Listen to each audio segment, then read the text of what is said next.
पता चला बाहर के मुल्क जाना है। फौरी तौर पे अपने सामान पर कपड़ा मारा, गाड़ी में बैठे और फिर एयरपोर्ट पहुंचे। वहां से जहाज में सवार हुए, जहाज में परवाज भरी, सेल्फी बनाई, जहाज में मौजूद दारू की बोतलों को देखा। इससे पहले का ऑर्डर करता एयरपोर्ट आगे बंदा मौजूद हमें पिक करने के लिए एयर मोटरवे टापो टाप अपने घर पहुंचे। सुपर टाइट थे इसलिए थोड़ा कोजी होने की एक्टिंग की और फिर फौरी तौर पे बिस्तर के अंदर दुबक गए। सुबह सवेरे मोटरवे के साथ साथ गाड़ी के अंदर सफर करते हुए ऑक्सफोर्ड की जानिब रवाना हुए। मेरे साथ मौजूद थे 2 वियतनामी दोस्त जो कहने लगे ऑक्सफोर्ड की गलियों के अंदर पहुंचे तो वहां पर हमने फहाशी का नंगा नाच देखा और औरतों को इमारतों के ऊपर चढ़ाकर उनको पत्थर बना दी। कश्ती के अंदर सवार हुए, इर्द गिर्द मौजूद गोरियों को देखा, फिर उसके बाद खाना खाया। खाने के बाद सेठ ने हमें वहां की हकीकत बताई।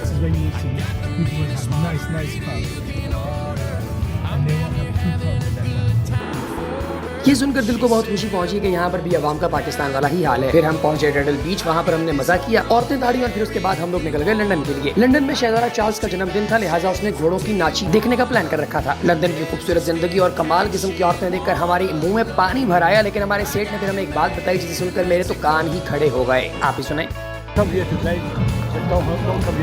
जो इसकी इन्वेस्टिगेशन की जाए, इसके आगे से छोटी छोटी चंद पुड़ियां बरामद हुई जिनमें से निकलती हुई दारू को देखकर मेरे दिमाग में एकदम उस दारू की बोतलों का ख्याल आया जो कि मैंने सुपर स्टोर के अंदर देखी। गिटार बजाता लड़का देखा। अभिषेक उपमन्यु का शो देखने के लिए हम लोग कॉमेडी गली गए। इस शो को देखने का मजा और भी ज्यादा है क्योंकि इसके टिकट मेरे लिए स्पॉन्सर्ड थे बाय ग्रेट अहमद भाई। फिर उसके बाद बाहर निकले और खुशरों का बड़ा सा रेनबो फ्लैग देखा। फिर उसके बाद अपने गोरे दोस्त के साथ में रील्स के लिए निकल गया। उसकी गाड़ी बहुत ही शानदार थी और मेरा गोरा दोस्त खुद भी बहुत शानदार था, लेकिन हम किसी और काम के लिए जा रहे थे। फिर एक बड़ा खूबसूरत आलीशान घर हमारे लिए बुक कर रखा गया था। इस घर का मजा लिया, फिर ट्रेन पर बैठे और गए अबरार भाई की तरफ और उनके घर के बाहर मौजूद है खूबसूरत बोट। वापस बर्मिंघम की गलियों के अंदर खजर होना शुरू कर दिया। फिर उसके बाद हम लोग गए स्कॉटलैंड, जहाँ पर स्कर्टें पहनकर सड़क किनारे खड़े लड़के पू पू पू बजा रहे थे। फिर वो होटल देखा जहाँ पर हैरी पॉटर की आत्मा और उसकी मामा दोनों इकट्ठे सैर करते हैं। होटल के अंदर चाय की कीमत थी 1050 रुपए, लिहाजा मैंने कहा कि एल यहाँ स्कॉट डे था, लिहाजा ब्राइट स्कॉट पाइप बैंड ने शानदार परफॉर्मेंस का इजहार किया। वाइकिंग्स की पुरानी तलवारें देखी गई और फिर उसके बाद सड़क किनारे खड़े ये डब्बा बजाते हुए औरत नुमा मर्द देखे गए। स्कॉटलैंड के बारे में अपने विचारों का इजहार करने के लिए वीलॉग बनाने की नाकाम कोशिश की क्योंकि मुझे बनाना नहीं आता। स्कर्टों वाले कुछ और मर्द देखे, फिर उसके बाद थोड़ा सा म्यूजियम देखा। म्यूजियम के बाद हम चले गए, फिर एयरपोर्ट की जानिब हो चुकी थी और यहाँ पर मौजूद खातून को देख कर मेरा तो टेस्टोस्टेरोन लेवल बहुत हाई हो चुका था। अब उसके बाद हम लोग बैठे हवाई जहाज ने उड़ान भरी और फिर उसके बाद हमें उतारा लाहौर एयरपोर्ट पर, जहाँ से हम अपने घर की जानिब गुजरे। दोबारा टट्टी रास्ते